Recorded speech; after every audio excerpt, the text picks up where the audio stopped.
Ladies and gentlemen, the President of the United States and First Lady Melania Trump.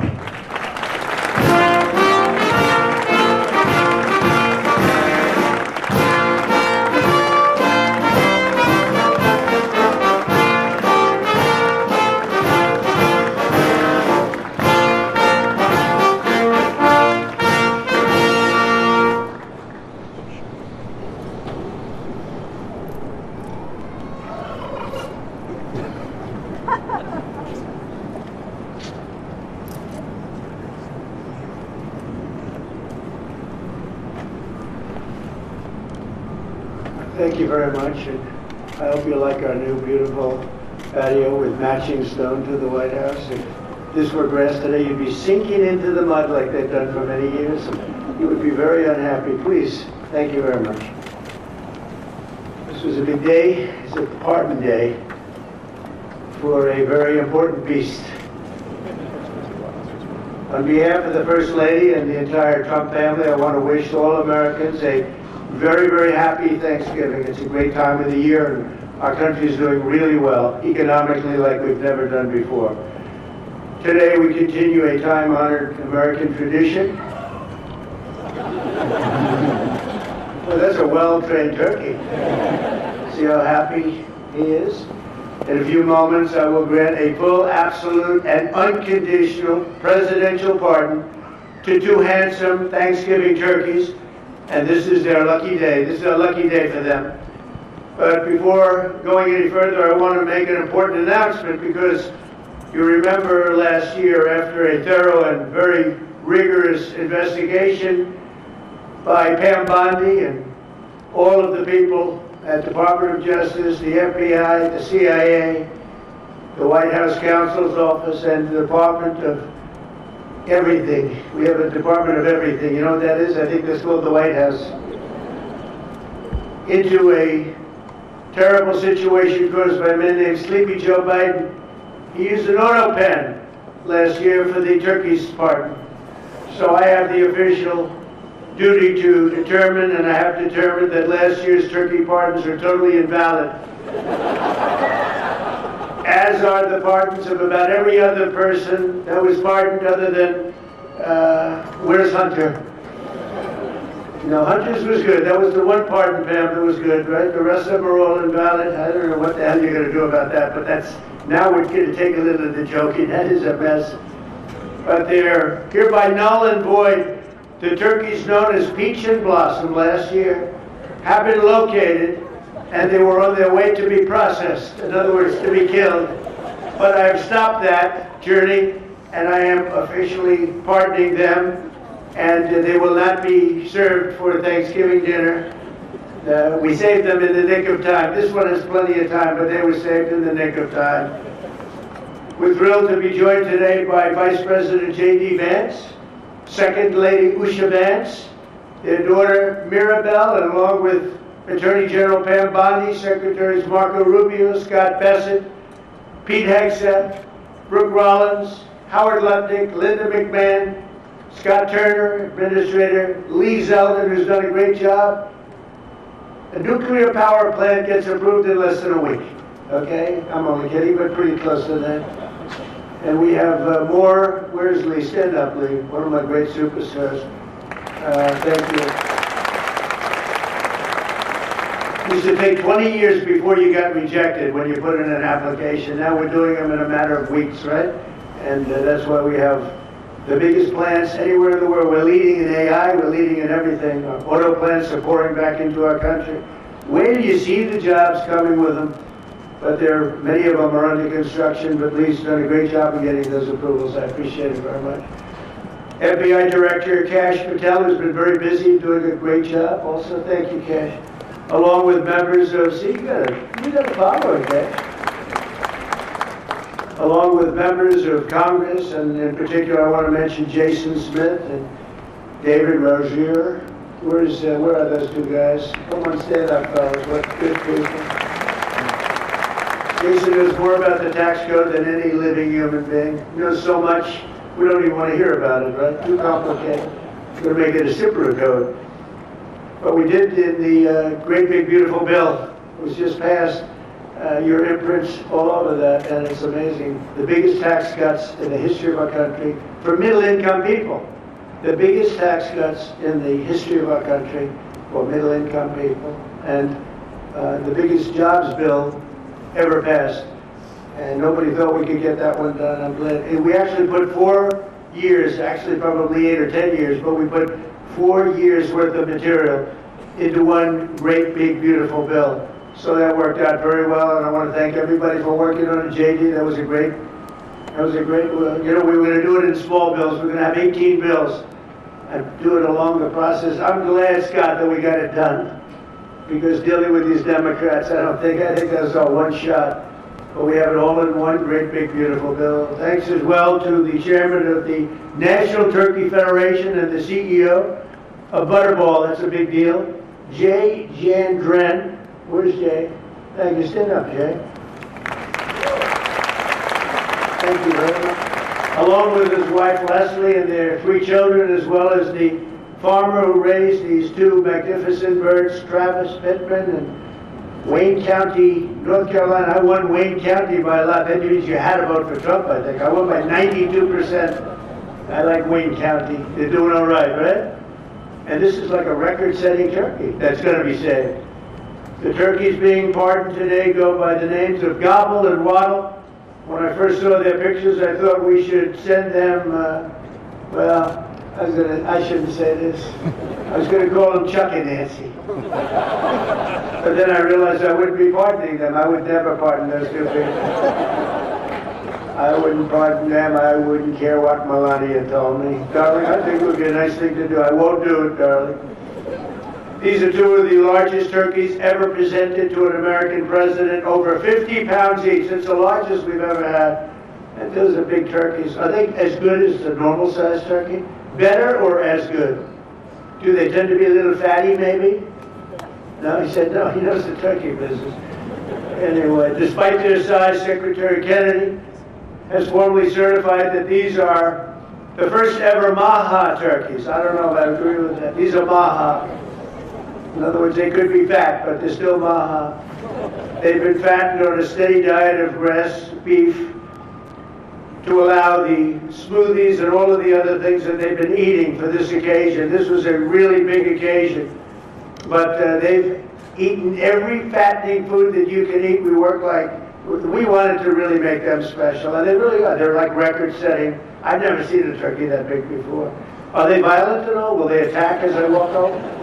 Because if they were, I'll stay right up here. But as you know, we're a tough-on-crime administration. We are tough on crime. You know, our border had 0 people coming in for the last 7 months, right? 0. I mean, even I find that hard to believe to be. They had millions and millions of people pour into our border, from prisons, from mental institutions, gang members, drug dealers. They poured in to our country like we were stupid people. We're not stupid people anymore. But nobody's ever seen anything. The job that they've done on the Tom Holman, Christy Noem, the whole group, the job they've done on the border is almost like a miracle. We have, and the people that make these statistics have said 0. They've said 0 for the last 7 months. I can't, it has to be like a few people got in, but they say 0. And they're radical left Democrats to do the scoring. So I can't imagine they did that for us. The truth is, we have no people coming into our country illegally. It's an amazing statistic, and I'm very proud of it. And we have the most people working in the United States today, by far, than we ever had in the history of our country. So those are all good numbers. But instead of pardon, some of my more enthusiastic staffers were already drafting the paperwork to ship Gobble and Waddle straight to the terrorist confinement center in El Salvador. And even those birds don't want to be there. You know what I mean? It was a tough.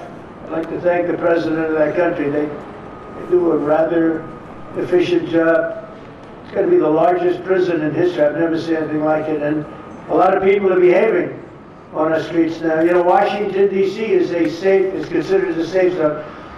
This was one of our most unsafe places anywhere in the United States. It is now considered a totally safe city.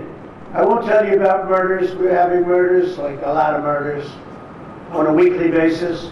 We haven't had a murder in 6 months. And it doesn't sound good even to say that. We haven't had a murder in 6 months, but when you are averaging 1 and even sometimes 2 a week, and you haven't had 1 in 6 months, you can walk with your family down the middle of any street, go to a restaurant, you won't get in. They're opening new restaurants all over, and it's really been a beautiful thing to see. So Washington, D.C.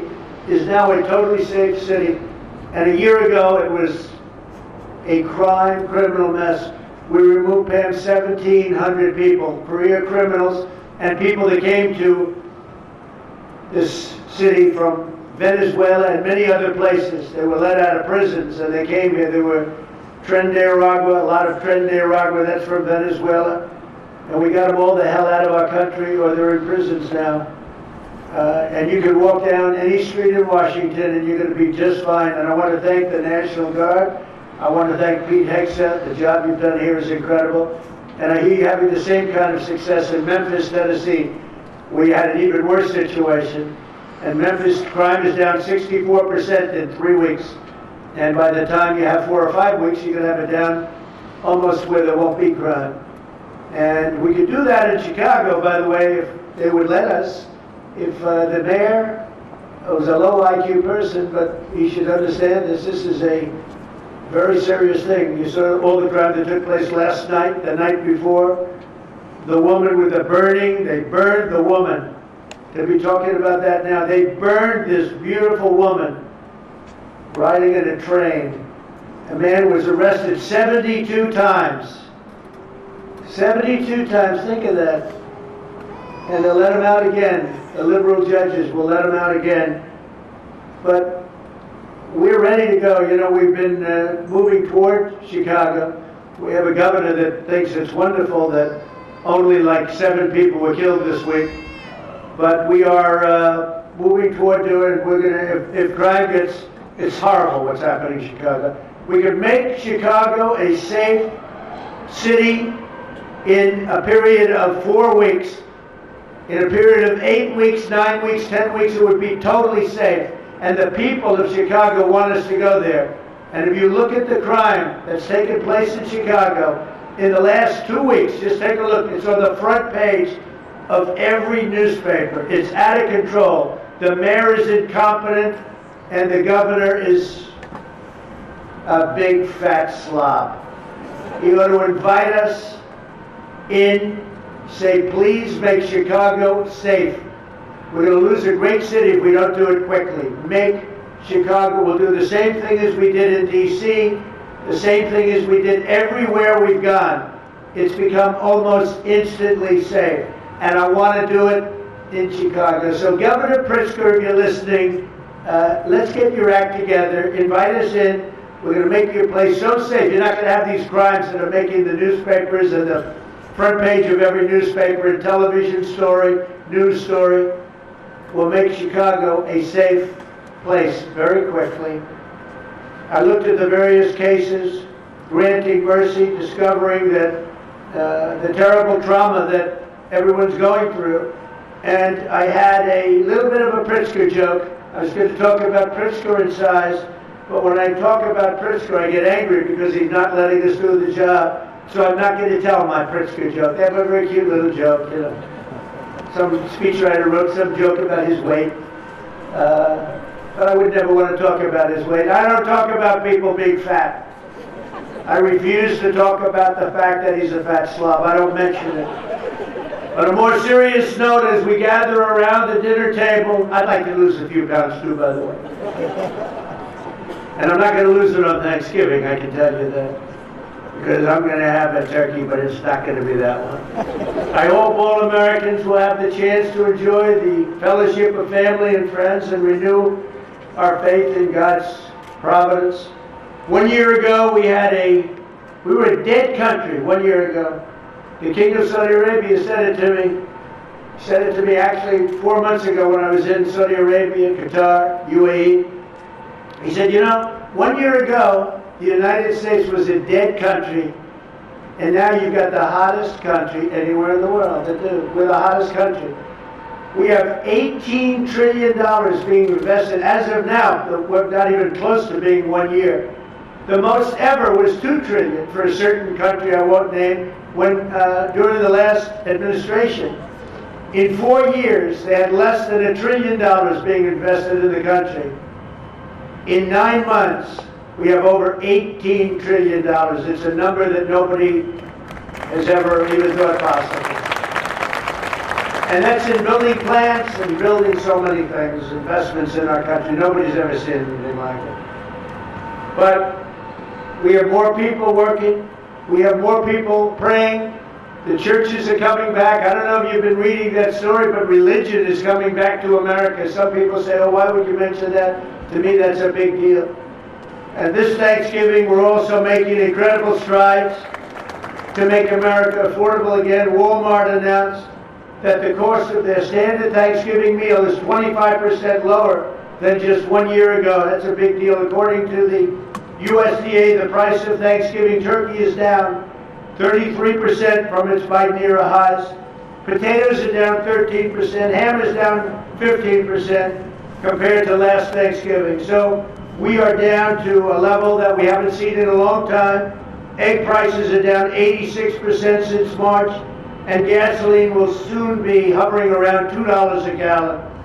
Under our leadership, we passed the largest tax cuts in history, the largest spending cuts in history, the largest regulation cuts in history, and we have fully secured our southern border.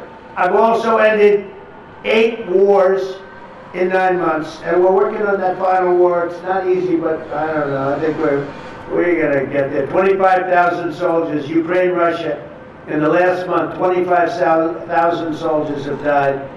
So I think we're getting very close to a deal. We'll find out. I thought that one would have been gone quicker. We did 8. I thought that would have been an easier one, but I think we're making progress. In less than 1 year, we've accomplished more than most other administrations have accomplished in 8 years. And this is a very special Thanksgiving. We thank God for His many blessings and the great success that this country has seen in this short period of time. We draw strength from the love of family and friends, and we express our undying gratitude for the men and the women of the United States Armed Forces. We love them. We pray that peace and prosperity will continue to bless our land, and together we'll really just keep this great drive going to make America great again. MAGA, I think it's the greatest expression in the history of politics. Make America great again. So once again, Melania, thank you for doing such a great job and being such a great First Lady. And now let's go and give Gobble, Waddle. Waddle, by the way, is missing in action, but that's okay. We'll pretend Waddle is here. The gift that they've been waiting for. And I'll move over and I will just say very nicely, Gobble, your pardon. Come on, let's say it in front of Gobble. Thank you very much, everybody.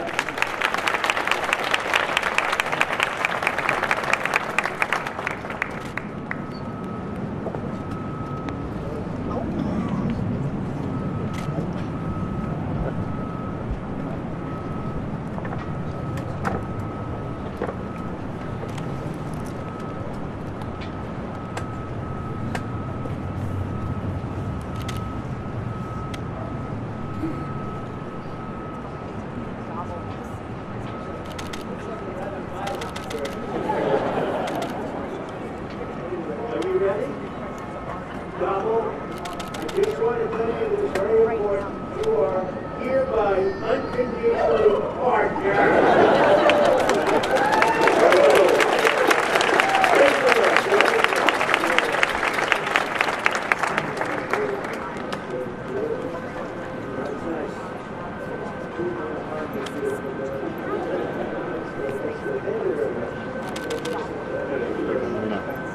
Thank you very much, everybody.